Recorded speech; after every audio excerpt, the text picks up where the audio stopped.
నా పేరు బలుగురు రాహుల్ అండి. నేను ఫిజికల్లీ హ్యాండిక్యాప్డ్. పోలియో రావడం వలన ఎడం కాలు ఎడం చేయి పనిచేయడం లేదు. అయితే నేను డిగ్రీ పూర్తి చేశాను. ఈ సంవత్సరం MSW course master of education course చేద్దాం అనుకున్నాను.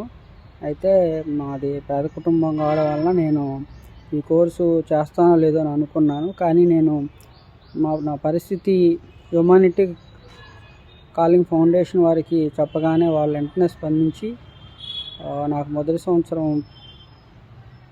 కాలేజీలో పే చేయాల్సిన ఆర్థిక సాయం అందించారు. వారి సాయంతోనే నేను ఎంఎస్డబ్ల్యూ కోర్సులో పీజీ మొదటి సంవత్సరంలో జాయిన్ అయ్యాను. వారికి మనస్ఫూర్తిగా కృతజ్ఞతలు. హ్యుమానిటీ కాలింగ్ ఫౌండేషన్ వారి సహకారంతో నేను ఈ కోర్స్ కంప్లీట్ చేస్తానన్న నమ్మకం నాకు వచ్చింది. నా అంగవైకల్యాన్ని గమనించి మా కుటుంబ ఆర్థిక పరిస్థితిని అర్థం చేసుకొని నాకు మొదటి సంవత్సరం మొత్తం ఫీజు చెల్లించి